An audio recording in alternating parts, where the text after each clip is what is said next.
Good evening. It's 7 o'clock and we have two meetings, a special meeting of the Urbana City Council, which will be followed by the Committee of the Whole, chaired by Charlie Smythe. I'd like to call the special meeting of the Urbana City Council to order. Would the clerk please call the roll? Mr. Ammons? Here. Mr. Brown? Here. Mr. Jacobson? Here. Mr. Madigan? Here. Ms. Marlin? Here. Mr. Roberts? Here. Mr. Smythe? Here. Mayor Pressing. Here. Is there anyone who would like to address the Urbana City Council? Well, I do have one proclamation. I remember the gentleman who came and asked for the Day of Gratitude. So I'd like to read that. Hakeem Salam. Hakeem Salam. Whereas gratitude is a fundamental virtue, and whereas the idea of gratitude has been espoused in the Jewish, Christian, Muslim, Buddhist, Hindu, and other traditions, and whereas the positive effects of gratitude on physical health, on psychological well-being, and on our relationships with others has been studied by scientists, and whereas University of Illinois graduate Robert A. Emmons, one of the founders of gratitude theory, and Michael McCullough have found that gratitude enhances the well-being of individuals, and whereas we live in the greatest experiment of human freedom ever attempted on earth, the American experiment of freedom, and whereas gratitude is rooted in the principle of doing unto others as we would have them do unto us, and whereas at this time in the history of our nation, individual citizens have so much for which to be grateful, now therefore in recognition of the importance of gratitude and the need to celebrate its value, which has been called to the attention of the Urbana City Council by Abdul Hakim Yusuf Salam, I, Laurel Lunt Pressing, Mayor of the City of Urbana, Illinois, do hereby proclaim Thursday, May 28, 2015, as a day of gratitude in the City of Urbana, and be it further resolved that the City of Urbana encourages other communities to celebrate a day of gratitude on the fourth Thursday of May in the future. So we'll move on to new business. We have one item, and that is resolution number 2015-05-027R, a resolution authorizing the city to participate in the Illinois Housing Development Authority Blight Reduction Program and to provide a related loan to Habitat for Humanity of Champaign County. And we have Kelly Murkowski to tell us about this. Good evening. Sheila, if you want to have Sheila come up in case there's any questions. Basically in front of you is a resolution authorizing the city to participate in IDA's Blight Reduction Program and to provide a related loan to Habitat for Humanity. The city formed a partnership with Habitat as required per IDA, and the proposed agreement with IDA will affirm the city's commitment per our comprehensive plan and consolidated plan, specifically in regards to removal of blight in deteriorated structures. Program funds will be made available to the city and Habitat in the maximum amount of $525,000, not to exceed $35,000 per unit, for 15 blighted properties located in the census tracts, as noted. Also, a portion of the loan, in the amount of $3,000, will be used for maintenance, and there will be some admin as well. So, basically, this approval does not commit any new city federal financial funds because the funds will be coming from IDA through IDA from the U.S. Department of Treasury. So, and any funds spent will be reimbursed as per the agreement and program guide. So, staff is recommending approval. And if you have any questions, please let me know. Any questions? Dennis. Yeah. Kelly, did you get my email this afternoon or earlier this morning? I had a question about one of the properties that's in the list. Yes, we're looking into that. Basically, And let me just state what my question was so that everybody understands what I'm asking about. So, of course, I don't really have any, I mean, I support the whole concept of doing this, identifying dilapidated and abandoned structures, and then doing a blight reduction in the city. And I appreciate the list of the projects, the properties that were enumerated to be chosen for this. I guess I was a little surprised at one of the houses because it's right in the Huna neighborhood, so I just wanted to comment on it. I realized that the owner had died about 5 years ago. Maybe I don't know if these facts are, actual. I mean, I don't know about the number, but it's been several years. The house has been empty. I don't know what attempts have been made for the building at 702 East California in the Huna neighborhood. What attempts were made to sell the house to any individual or to put it on the market. I assume that there was probably a lien on the property, maybe for maintenance and other kind of conditions. I'm not sure. Maybe I'd like you to tell me about that. My concern was that both this property and the property at 707 East California, owned by the same family, the Jerry Teal estate, are actually fairly significant buildings in the historic East Urbana neighborhood because of their condition being basically prime condition. You still have their original clapboard on them. The structures probably both date from turn of the century, 1900, and probably the cottage a little bit before. There's, these would be considered worthy of historic nomination, probably, and I actually mentioned these to the Historic Preservation Commission when they were selecting houses for the 100 most historic homes. Most of the houses that they picked were, the beautiful houses in West Urbana, but I felt that it was important to comment about historic homes in East Urbana, which are vernacular cottages, are very simple, structures, but they have merit because of their history and their uniqueness. So I guess I was concerned that one of the buildings is listed, one of the ones that I would have nominated and sought for nomination in even the extended list, is on the demolition target program, and the second one, which is the vernacular cottage, is on the list of 5 backup structures on page 2 of your list. So I guess my question was, what efforts have been made to try to allow a private individual to come in and to reclaim the building, do some repair, and what's the possibility of taking this particular property off the list to allow that process to take place, if it's feasible or legal, and replace it by one of the buildings that is on the backup list. So I don't know about who owns the building right now, if it's the bank that owns it, or what the situation is, but I'd love to have more information. And we communicated about this several months ago, at least others in the neighborhood. Both buildings have been abandoned. Owner was deceased, and no relatives have been found who are willing to take the properties.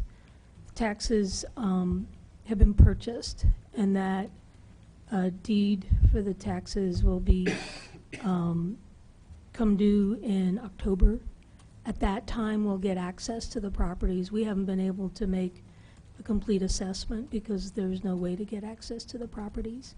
If they're rehabilitatable, then we certainly would remove them. And if there's interest in the neighborhood, we certainly would remove them from any kind of demolition and move to an alternate property. Just from the exterior, it looks like one's in better shape than the other, but until we can get in, there's no way to tell, and we cannot enter the properties. Okay. I think that the group that's purchased the taxes will allow that access once they have themselves the ability to access the property. So was the person who purchased the property tax, back property tax, was it a lien, I guess, on the properties? Is that a private company, or it's not the city then? It's somebody else? No, not the city. This is one of the groups that purchases taxes pretty frequently, Jansen, and I provided that contact information. I know Bill Brown had also investigated the properties too. So in fact, I think Bill might have even spoken with them and also with the relative who was not willing to take on the properties. So we did a lot of research some months ago and discovered that we would have to wait until October for access. In the meanwhile, as a precaution, we've added it to the long list of properties that we have for this grant application. So. And then, can you describe to me what abandonment ultimately becomes? What is it that establishes a state of abandonment? Well, taxes stop being paid, one of the indications, lack of response. There's a process. The city could potentially try to get a judicial deed. We did that with the Hanford. I remember. And so, yeah, those are, has been vacant for so many months or years, a couple of years. No taxes paid, no utilities, those types of things. So that those types of indicators, those yeah. actions indicate abandonment. Yeah. Okay. All right. Well, I totally appreciate the fact that there's going to be maybe a process of review or reconsideration. So this house has some unique features. It has a good roof, which is one of the reasons why I was a little bit surprised. The exterior seems to be in fairly good shape, unlike the cottage at 707 down the street, which is showing signs of mold and deterioration. That's a whole different story.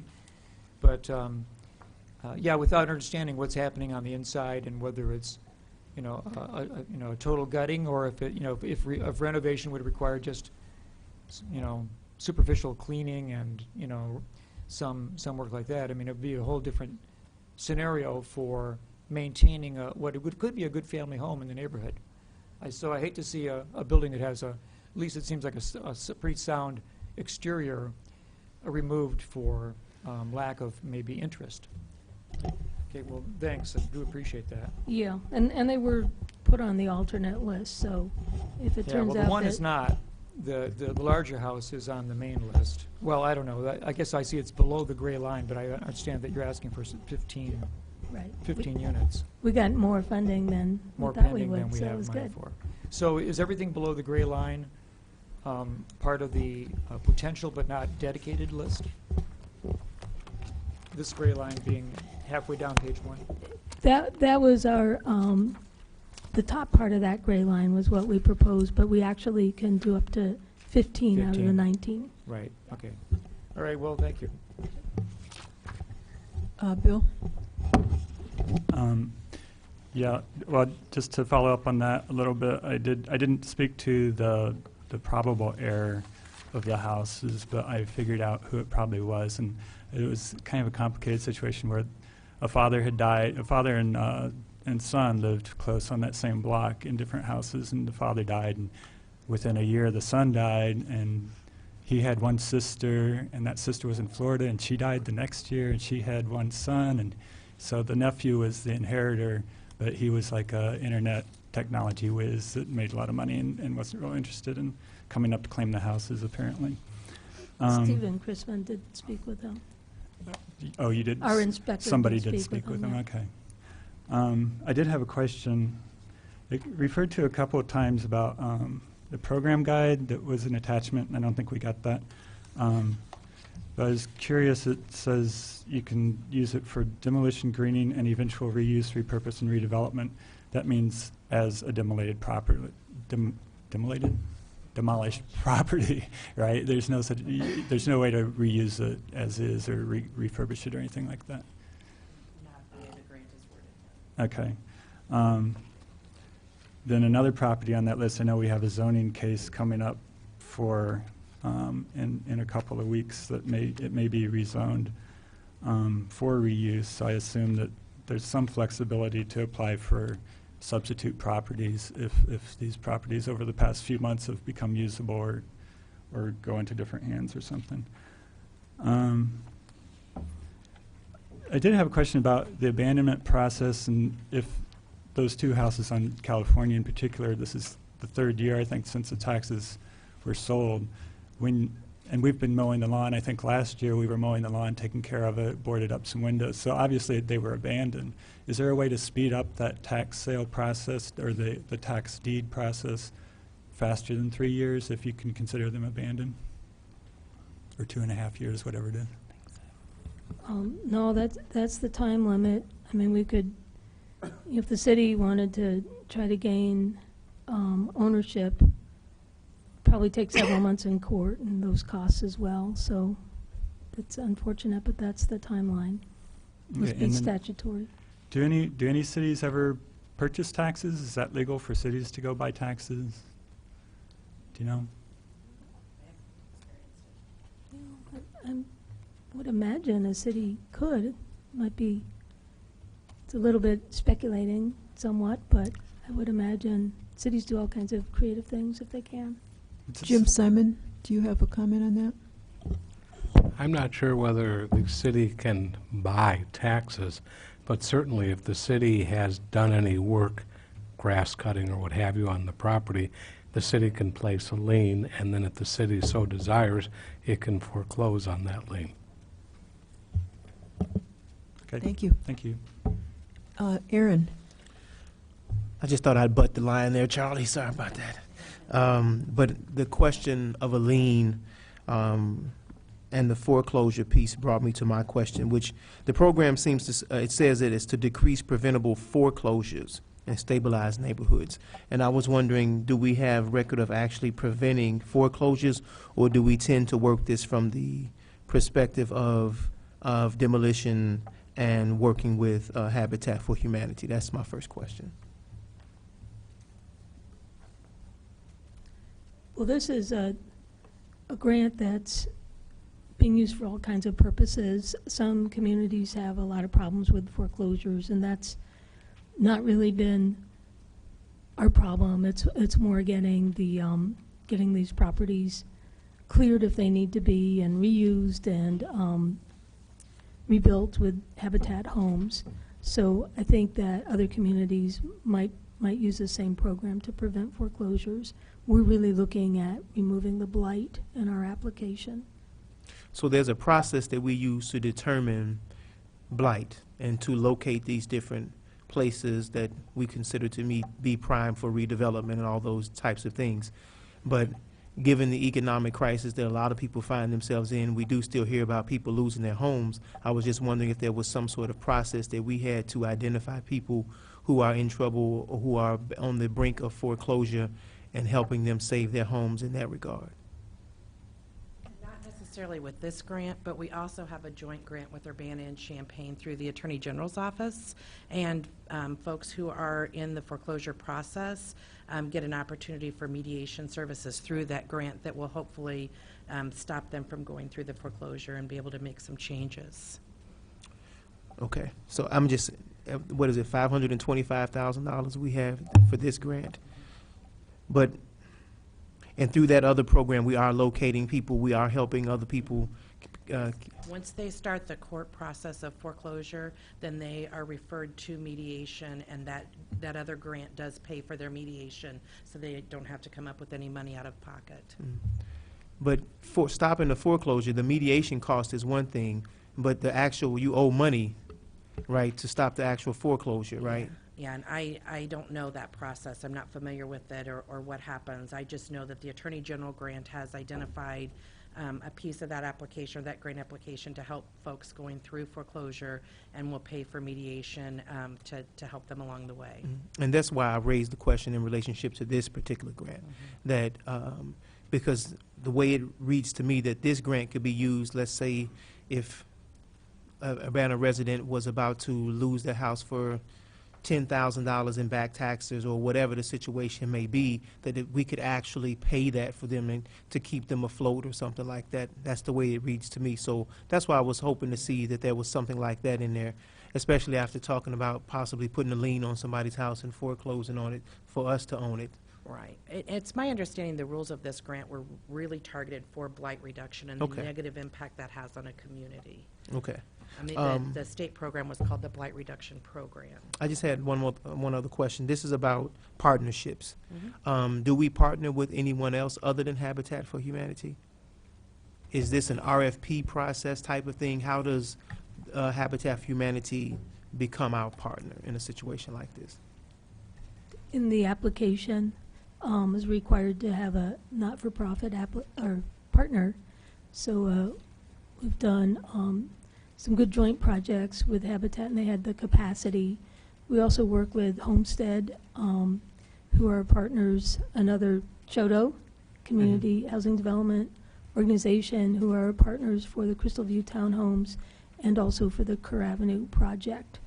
And those are our two current Chodos in the community. In the past, we've worked with Ecolab and the EADS at Lincoln Subdivision was with a group called ICFCI. Okay, thank you. John Lee Johnson some years ago. I would also mention we have a recurring program on housing rehab, whole house rehab, and that would be for people who need assistance and rehabilitations in our target areas. We also have emergency grants and access grants. And while those aren't focused on foreclosure per se, but they do help people with the repairs that can help them stay in their homes. Okay, thank you. Okay, I think Charlie was next, and then Eric, is that correct? Diane, question then too. Diane. Yeah.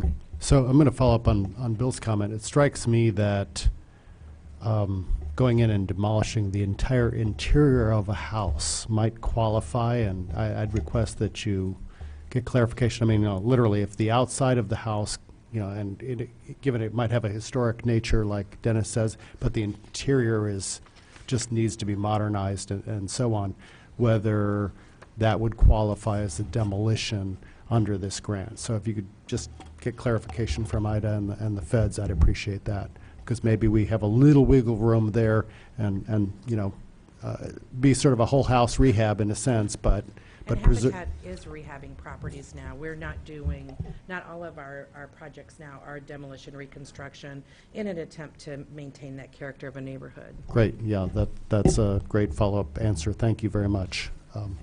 I'm ready to make a motion, but You can go ahead and make a motion if you want. okay, I'll move to send this to council, or I'll move to, okay, given that that IDA wants us to get this done now, and can't wait, I move approval of this, resolution number. Do we have a number to it? 2015-05-027R. 2015-05-027R. Is there a second? I'll second that. Seconded by Dennis Roberts. Okay, Eric? Yeah, I expect to support the motion, but I did want one question for clarification. All the properties on the list are now vacant, is that correct? That's my understanding, yes. Okay, Diane? Just so I understand what we're doing here. This money is to purchase, demolish, and rebuild a new house on each of these lots listed here. Is that It's correct? to purchase, demolish, and maintain the lots until, I think there's a 3-year time period, and then Okay. we'll determine redevelopment at that point. And then in the staff memo, it mentions it's the form of a loan. Is it we are loaning Habitat the money to do this? Or do you eventually pay it back? The loan comes through IDA, through Urbana. So we're working in partnership, but Urbana will get the funds, and then they will give them to Habitat. But there will actually be a mortgage from IDA on each of the lots. And it's a forgivable loan. So it's a grant, but we can't call it a grant. It's okay, thank you. Bill Brown? That jogged a question I had. The 3-year period, can you explain why it sounds like it needs to sit vacant for 3 years? You can't redevelop it for 3 years in order to have the loan forgiven? My guess is if we came back to IDA, I mean, my experience with them is if we went back to them and said, we have this redevelopment plan, we're going to rebuild on the lot for low-income family, I imagine they would be supportive of it. They have been in other ventures. But at a minimum, they're requiring that it stay vacant for 3 years, so. Do you have any idea why? It just seems a little bizarre. I'm tickled it's 3. I usually see it at 5, so I was glad to see it at 3. Okay, thanks. Any other questions? We have a motion to approve resolution number 2015-05-027R by Smythe, seconded by Roberts. Would the clerk please call the roll? Mr. Ammons? Yes. Mr. Brown? Yes. Mr. Jacobson? Yes. Mr. Madigan? Yes. Ms. Marlin? Yes. Mr. Roberts? Yes. Mr. Smythe? Mayor Pressing? Yes, that motion carries. Thank you very much. And there being no further business, this meeting is adjourned. And as soon as the clerk is ready, we'll start round 2.